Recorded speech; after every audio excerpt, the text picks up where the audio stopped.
ভারতে বাবরি মসজিদ তৈরির ঘোষণা দিলেন তৃণমূল কংগ্রেসের বিধায়ক। সাম্প্রদায়িক উত্তেজনা ছড়ানো হচ্ছে, অভিযোগ বিজেপির।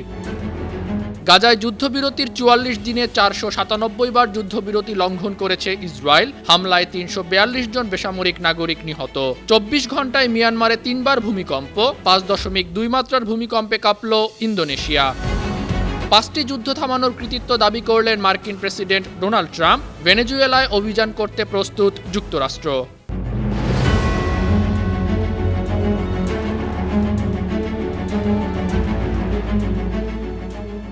শুনছিলেন সংবাদ শিরোনাম। সবাইকে স্বাগত জানাচ্ছি বিশ্বজুড়ে প্রতিদিনে। বিশ্বের বিভিন্ন প্রান্তের সবশেষ তথ্য জানাতে আপনাদের সঙ্গে আছি আমি ইকবাল মাহমুদ অনিক।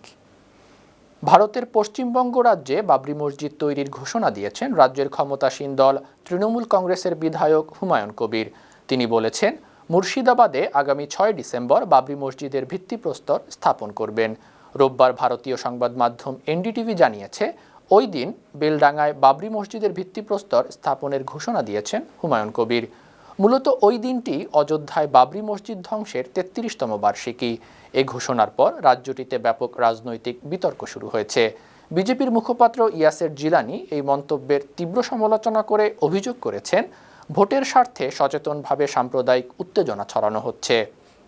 প্রতিবেশী কয়েকটি দেশে রাজনৈতিক অস্থিরতা এবং দিল্লির লালকেল্লার কাছে সাম্প্রতিক গাড়ি বিস্ফোরণের কারণে ভারত জুড়ে সতর্কতা জোরদার করা হয়েছে। সেই ধারাবাহিকতায় দেশটির অন্যতম কৌশলগত এলাকা শিলিগুড়ি করিডর বা চিকেন স্নেক এর নিরাপত্তা পুনর্মূল্যায়নে শনিবার শিলিগুড়িতে উচ্চ পর্যায়ের বৈঠক হয়েছে। কেন্দ্রীয় গোয়েন্দা সংস্থার শিলিগুড়ি কার্যালয়ে এ বৈঠক হয়। এতে উপস্থিত ছিলেন সেনাবাহিনী, বিমান বাহিনী, BSF, CISF, SSB, ITBP, military police, army intelligence, রাজ্য পুলিশের গোয়েন্দা শাখা, রেল পুলিশ, আরপিএফ সহ একাধিক নিরাপত্তা এবং গোয়েন্দা সংস্থার ঊর্ধ্বতন কর্মকর্তারা। এই বৈঠককে বলা হচ্ছে state subsidiary multi agency centre বা স্ম্যাক বৈঠক। গাজায় গত ১০ অক্টোবর যুদ্ধবিরতি কার্যকর হওয়ার পর থেকে ৪৪ দিনে কমপক্ষে ৪৯৭ বার যুদ্ধবিরতি লঙ্ঘন করেছে ইসরায়েল। রোববার গাজার সরকারি মিডিয়া অফিসের বরাতে আল জাজিরা জানিয়েছে, এ সময় ইসরায়েলি হামলায় প্রায় ৩৪২ জন বেসামরিক নাগরিক নিহত হয়েছেন। তাদের মধ্যে বেশিরভাগই শিশু, নারী এবং বয়স্ক মানুষ। দখলদার বাহিনী শনিবারই ২৭ বার যুদ্ধবিরতি চুক্তি লঙ্ঘন করেছে, হত্যা করেছে ২৪ জনকে, আহত করেছে ৮৭ জনকে। মিয়ানমারে ৫.৩ মাত্রার ভূমিকম্প হয়েছে। প্রতিবেশী থাইল্যান্ডেও এই ভূমিকম্পটির প্রভাব অনুভূত হয়েছে। রোববার বাংলাদেশ সময় সকাল ১০টা ৩৯ আঘাত হানে এই ভূকম্পন। মার্কিন ভূতাত্ত্বিক জরিপ সংস্থা জানিয়েছে, ভূমিকম্পটির উৎপত্তিস্থল ছিল মিয়ানমারের দাওয়াই থেকে ২৬৭ কিলোমিটার পশ্চিম দক্ষিণ পশ্চিমে আন্দামান সাগরে মাটির ১০ কিলোমিটার গভীরে। এর আগে গেল শুক্রবার বাংলাদেশে ৫.৭ মাত্রার ভূমিকম্প হয়। এতে মারা যান ১০ জন। পরদিন শনিবার আরও ৩ বার ভূমিকম্প অনুভূত হয়েছে। ভারতের ভূকম্পন বিদ্যা সংস্থা জানিয়েছে, বাংলাদেশের মতো শনিবার মিয়ানমারেও ৩ বার ভূমিকম্প হয়েছে। বাংলাদেশ সময় সকাল ৬টা ৪১ ও ৭টা ১৯ এবং রাত ১১টা ১ আঘাত হানে এসব ভূকম্পন। রিক্টার স্কেলে এগুলোর মাত্রা ছিল যথাক্রমে ৩.৫, ৩.৭ এবং ৩.৪। এদিকে ইন্দোনেশিয়ার পূর্বাঞ্চলীয় উত্তর মালুকু প্রদেশের হালমাহেরা অঞ্চলে ৫.২ মাত্রার ভূমিকম্প আঘাত হেনেছে। রোববার সংবাদ মাধ্যম খালিজ টাইমস এ তথ্য জানিয়েছে। প্রতিবেদনে বলা হয়, প্রশান্ত মহাসাগরের রিং অফ ফায়ার বরাবর অবস্থিত ইন্দোনেশিয়ার বিভিন্ন অংশে প্রায়শই ভূমিকম্প হয়, কারণ সেখানে একাধিক টেকটনিক প্লেট মিলিত হয়েছে। এর ফলে বারবার আগ্নেয়গিরির অগ্নি উৎপাত এবং ভূমিকম্প হয়।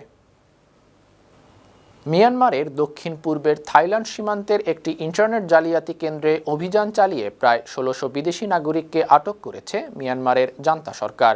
রোববার দেশটির সেনাবাহিনী জানিয়েছে, সীমান্তবর্তী অঞ্চলে এসব জালিয়াতি কেন্দ্র স্থাপন করা হয়েছে। এসব জালিয়াতি কেন্দ্রের মাধ্যমে বিদেশি নাগরিকরা ইন্টারনেট ব্যবহারকারীদের সঙ্গে প্রতারণা করে প্রতি বছর কয়েক বিলিয়ন ডলার হাতিয়ে নেয়। ১৮ থেকে ২২ নভেম্বর জুয়া এবং জালিয়াতি কেন্দ্রের শাওয়ে কোক্কোতে অভিযান চালিয়ে উল্লেখিত বিদেশি নাগরিকদের গ্রেপ্তার করা হয়। মিয়ানমারের রাষ্ট্রীয় সংবাদ মাধ্যম the global new light of Myanmar এসব তথ্য জানিয়েছে। মার্কিন প্রেসিডেন্ট ডোনাল্ড ট্রাম্প দাবি করেছেন 8টি যুদ্ধের মধ্যে 5টি যুদ্ধ থামিয়েছেন শুল্ক আরোপের হুমকি দিয়ে। যুক্তরাষ্ট্র বিশ্বের বিভিন্ন দেশ থেকে শুল্কের মাধ্যমে ট্রিলিয়ন ডলার আয় করছে। এটি মার্কিন অর্থনীতির জন্য লাভজনক হয়েছে। রোববার ট্রাম্প তার নিজের সামাজিক যোগাযোগ মাধ্যম ট্রুথ সোশ্যালে স্ট্যাটাস দিয়ে এমন দাবি করেন। ট্রাম্প আরও বলেন, বর্তমানে যুক্তরাষ্ট্র সবচেয়ে ধনী, শক্তিশালী ও সম্মানিত অবস্থায় আছে। এর মূল কারণ গেল বছরের নভেম্বর মাসের 5 তারিখে মার্কিন প্রেসিডেন্ট নির্বাচন ও শুল্ক। প্রেসিডেন্ট নিকোলাস মাদুরোর সরকারের ওপর চাপ বাড়িয়ে শিগগিরই ভেনেজুয়েলার অভিযানের নতুন পর্যায় শুরু করতে প্রস্তুত যুক্তরাষ্ট্রের ট্রাম্প প্রশাসন। 4 জন মার্কিন কর্মকর্তার বরাতে রোববার বার্তা সংস্থা রয়টার্স এ খবর জানিয়েছে। 2 মার্কিন কর্মকর্তা বলেছেন, গোপন অভিযানে মাদুরোর বিরুদ্ধে নতুন পদক্ষেপ নেওয়া হতে পারে।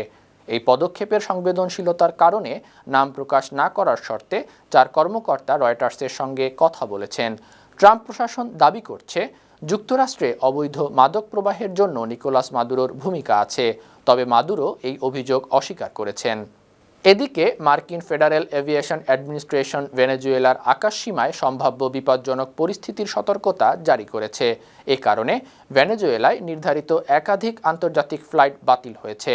শনিবার ফ্লাইট রাডার 24 ও মাইকুটিয়া আন্তর্জাতিক বিমানবন্দরের তথ্য অনুযায়ী ব্রাজিলের গোল, কলম্বিয়ার আভিয়ানিকা ও ট্যাপ এয়ার পর্তুগাল কারাকাস থেকে তাদের ফ্লাইট বাতিল করেছে।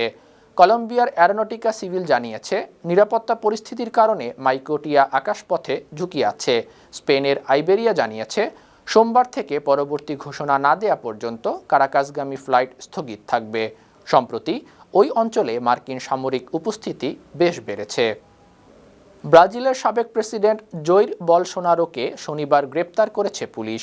গৃহবন্দী অবস্থায় পায়ের গোড়ালিতে লাগানো নজরদারির যন্ত্র অ্যাঙ্কেল মনিটর একটি বিশেষ যন্ত্রের সাহায্যে নষ্ট করার কারণে তাকে গ্রেপ্তার করা হয়েছে। পুলিশ আশঙ্কা করছিল, পালিয়ে যাওয়ার চেষ্টায় তিনি যন্ত্রটি নষ্ট করেছেন। এখন ব্রাজিলিয়ার ফেডারেল পুলিশ সদর দপ্তরের 12 বর্গমিটারের একটি কক্ষে বলসোনারোকে রাখা হয়েছে। ব্রাজিলের সাবেক ডানপন্থী এই নেতা 2022 সালের নির্বাচনে বামপন্থী লুলা দা সিলভার কাছে পরাজিত হন। ক্ষমতায় থাকাকালে অভ্যুত্থানের পরিকল্পনায় জড়িত থাকার দায়ে গেল সেপ্টেম্বরে তাকে 27 বছরের কারাদণ্ড দেয়া হয়েছে। রায়ের বিরুদ্ধে আপিলের প্রক্রিয়া চলছে।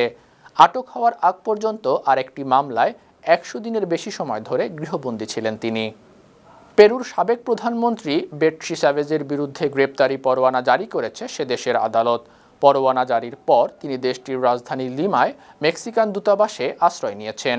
স্যাভেজ তৎকালীন রাষ্ট্রপতি পেদ্রো ক্যাস্তিলোর সরকারের প্রধানমন্ত্রী ছিলেন। 2022 সালের ডিসেম্বরে ক্যাস্তিলোকে ক্ষমতাচ্যুত করা হয়। ক্ষমতা হারিয়ে পরিবারসহ মেক্সিকোর দূতাবাসে আশ্রয় চান ক্যাস্তিলো। মেক্সিকো তার স্ত্রী ও সন্তানদের আশ্রয় দেয়। পরে ক্যাস্তিলোকে গ্রেপ্তার করা হয়। পাশাপাশি স্যাভেজের বিরুদ্ধেও বিদ্রোহ ও ক্ষমতার অপব্যবহারের অভিযোগ ওঠে। গেল মার্চে তাদের বিচার শুরু হয়। ক্যাস্তিলো কারাবন্দী আছেন, তবে স্যাভেজ জামিনে ছিলেন। সুপ্রিয় দর্শক, এই ছিল আজকের বিশ্বজুড়ে প্রতিদিনের আয়োজনে। দেশ বিদেশের বিভিন্ন খবর নিয়ে আবারও আপনাদের সামনে হাজির হব। সেই পর্যন্ত ভালো থাকুন, সুস্থ থাকুন, বায়ান্ন টিভির সঙ্গেই থাকুন। ধন্যবাদ।